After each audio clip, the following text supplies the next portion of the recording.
recently just changed my topic from migrations of animals to learning Japanese. I'm actually looking forward to it. So, let's do criterion A. How did the personal interest in global context relate to my goals and inquiry questions? So for that one, my personal interest is learning new stuff and new languages. I'm really interested in new cultures and new languages and new stuff in general, like a new kind of math formula, a new kind of science topic, a new kind of English topic, anything like that. I love them. So how does it relate? Because my global context is identities and relationships plus personal and cultural expression. Because learning Japanese is my identity. I'm a learner. I love to learn new stuff, and relationships, it's like I'm building a relationship with some Japanese speaking people so I can actually know what they're saying and I can have a conversation with the Japanese people. That'll be a Japanese school visiting really soon, the Fujisawa, and I'm going to have a buddy. I'll try to talk to him, and my inquiry question is to learn Japanese can I master a completely new language, and will it affect my daily interactions and my opinion on the world? Because you know my opinion on the world, so can I change my opinion on Japan? Because I'd love to visit Japan someday. Or does learning Japanese put me in a new perspective? Like there will be new grammar, new sentence structures, new everything. It's really exciting to think about it. What previous knowledge did I have? Since I'm Chinese, I know how to speak and write Chinese. So Chinese, there's kanji in Chinese, so it'll be easy for me to learn the kanjis. Like it'll be faster for me to learn kanji then. That's what I'm guessing, because I'm not sure yet. Because Japanese, the kanji, they're similar but different in spelling and sometimes writing, so I'll be crazy. What type of research and sources have I used? I've been watching YouTube videos and I've been searching on the Japanese alphabets, and sometimes I would just pull out my Japanese book and try reading it. Here's the Japanese book I have. It's like Okamito Shanshinryo. Like kanji, they're the same as Chinese, but like they're a little bit different in the sounds. And so it's a really interesting book. It's about trade with some wolf and stuff like that. I know that it's trustworthy because this book is written by a Japanese person, and a lot of katakana charts and hiragana charts on the internet they're just charts of the alphabets. Like, can I lie to you? I don't think so. And some YouTubers I've been watching, they've been watched by a lot of people, and they're I'd say they're trustworthy. So yeah, I'm not worried about that. And I'll include some pages of my book, and I've been writing some notes on my notebook, so I would probably take some picture of that. Alright, thank you, goodbye. Criterion B, and I'll tell you all about it. What are your criteria for success? So how I measure my success is through learning Japanese, being able to understand Japanese when other people say it, and being able to have a conversation with Japanese speaking people, and writing the language. I'd love to learn a new language and write it and read it and speak it. How is my criteria related to my inquiry question and goal? So you know how my criteria is just to learn Japanese and speak it, write it, read it. My inquiry question was just to see if I can master Japanese and how will my daily interaction change. So if I can achieve my goals, these will be fulfilled. I'll be learning Japanese starting the alphabet. I already been learning for like some time already. The alphabet is really simple. It's like the A sequence, the K sequence, and the H sequence, the W sequence, and finally the M sequence. It's like A, I, U, E, O, Kaki, Kuke, Ko, Sasi, Se, So, Ma, Mi, Mu, Me, Mo, Wa, I, Wa, I, U, E, O, like that. And I've remembered some of the words and how to write them. So I'd say I'm pretty successful for now. And after learning the alphabet, or katakana, hiragana of Japanese, I'll be stepping up and try to learn some phrases, and I'll not just read them, I'll try to remember how to write the hiraganas and the katakanas, of course. And after that, I'll do the grammar. Learning grammar is a crucial part of learning any language. Like I'm learning language. I took Spanish 10th in school. The grammar is really different from English or any language I know. It's like when you're describing something, you say the woman beautiful instead of the beautiful woman. So it doesn't make sense at first, but after that, you'll get used to it, you get exposure, and voila, you've learned it. And Japanese, I know some Japanese grammar. It's like when you're saying something, you say the object or the subject first, and then you say the verb, which is really different from any language I know. I've tried to manage my time and resources really efficiently. I've been taking a lot of notes.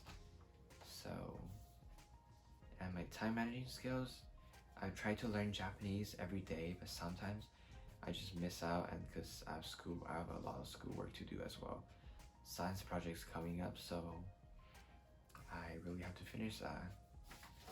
But yeah, like I said, I've been trying my best to manage my time and everything. And yes, I will be including some of my process journals, the books I've been reading, the notes I've been taking, and stuff like that in the appendix. I'm back at it again for Criterion C, taking action. Think about how did the project and how I started on my showcase day. I've learned quite a few stuff in the past few months. I've learned how to read Japanese, the alphabet, how to speak Japanese, the alphabet, of course, like the correct pronunciation, and just not my starting pronunciation was like a huge accent and stuff. That was really weird. I managed to figure that out. And I've been making this poster. I've been graphic designing it and collecting resources from various websites and making my own sometimes to fulfill some gaps that is unmeasurable. So yeah, it's been going great. How does my product outcome reflects on the goal and global context that I've developed? Well, my products, it was just I've just learned a lot of Japanese and I know how to read it now. So I'd say I've been getting close to my number one global context, identity and relationships. Even personal and culture expression, that one's like I'm really close to it as well. I identify myself as a language learning person, or just a person who loves to learn new stuff, like a learner type of person. It really depends on who you are and how you think about the world and the stuff around you. If you just look at everything on the bright side, everything will turn out fine. My ability to communicate my goals and project on show day. Well, my goal is pretty much, I think it's not achievable, like actual conversation with Japanese people. That's basically impossible for anyone if you're trying to learn the language in 4 months. But I've been trying, and I can kind of understand what Japanese people are saying when they talk to me. Like a little bit, not always, like not always understand.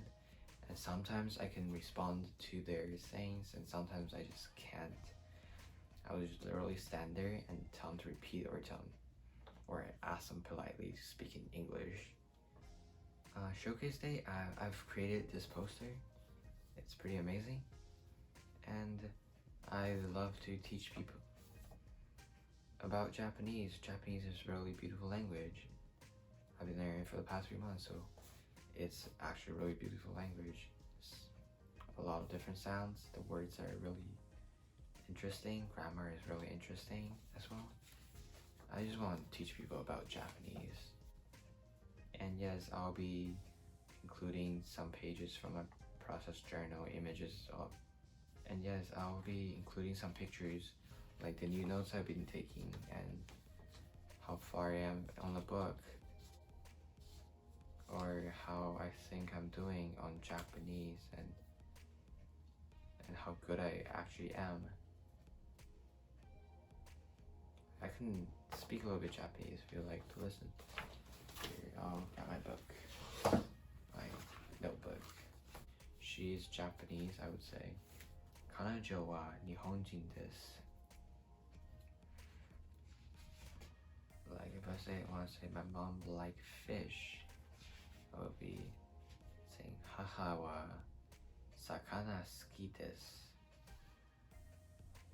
Like if I want to say she hates English, I would say 彼女は英語が嫌いです. These are not English pronunciations, these are written in Japanese. I'm trying to read them from Japanese, so yeah, sometimes it's kind of hard for me.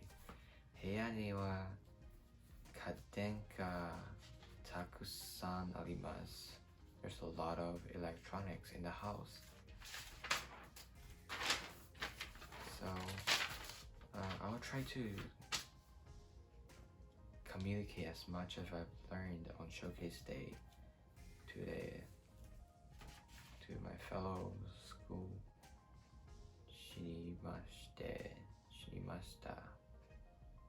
That means last year an accident happened. So when you're doing past tense, it's a special kind of writing you have to do for past tense. You add TA on like the very end of the sentence. And you have to change the sentence up a little bit.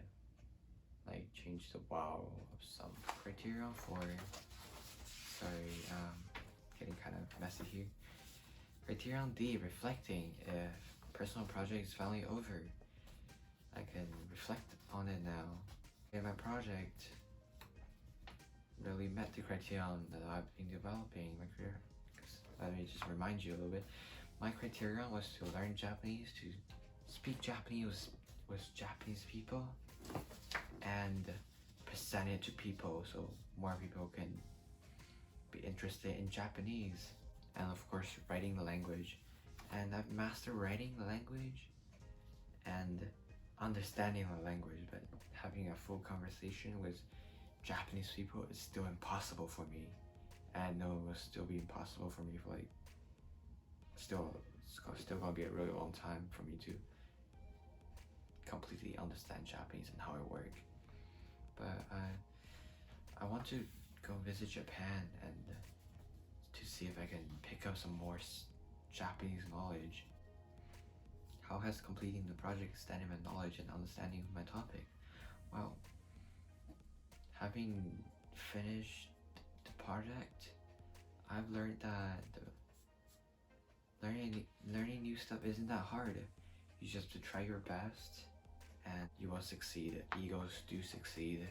I've extended my knowledge because from the part I've been learning Japanese, but I don't know how to write it. Now I know how to write it. I didn't know how to read Japanese. I only watched Japanese animations before with subtitles on. So I didn't really know what they're saying. Now I can pick up what they're saying without looking at the subtitles. And I can even talk to Japanese people for like a really short conversation, not like full-on conversations. So I'd say, yeah, I've learned a lot in the past few months. It was a really fun experience.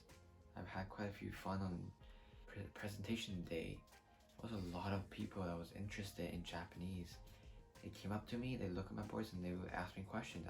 I would like answer to them, and I'm really glad I saw a lot of people that love the Japanese culture and love to learn Japanese. I even got this senpai, which means higher, like grade 11 students asking me about Japanese because he did Japanese last year and he was really interested in my topic because we basically had the same topic for personal project. Why would you not be interested? And he asked me a lot of questions, even recommended me some more websites and resources about Japanese learning, so big thanks to him. Really cool guy. And he told me he already gave up, but I don't think I'm going to give up. I'm going to keep learning Japanese, keep up my good work, and try to learn as much Japanese as possible because my final goal is to have a fluent conversation with Japanese people, and I haven't achieved that yet. Which IB Learner profile attributes did you develop during the project? I've developed learning as a part of the IB Learner profile, because learning something new and non-stop is really hard. Sometimes you just give up midway and you won't even know what you've been trying to do in the last few months. Like, good time wasted. Like, why would you do that? Learning, it's a critical skill to a lot of life stuff. Like, if you're learning a new skill, even if it's not so hard, like fixing your car, actually fixing your car is really hard. Let's say maybe just a new math formula or whatever. It's really hard to remember at first, but like you just have to practice and practice and practice, and finally you'll be able to do the math questions with that formula with ease. Like, you don't even have to think about it. It's just in your brain and you know how to use it. Possible thing to include in your appendix. I'll be including various pictures of my poster, but I think you already took a picture of me and my poster, so I didn't really take a picture of my posters. But I'll include some new pictures I've been putting in my notebook. Thank you for watching this video. If you watched it till the end, thank you very much, Miss McSkimming. Sorry, the name is really hard to pronounce for me. Oh, thank you. Goodbye.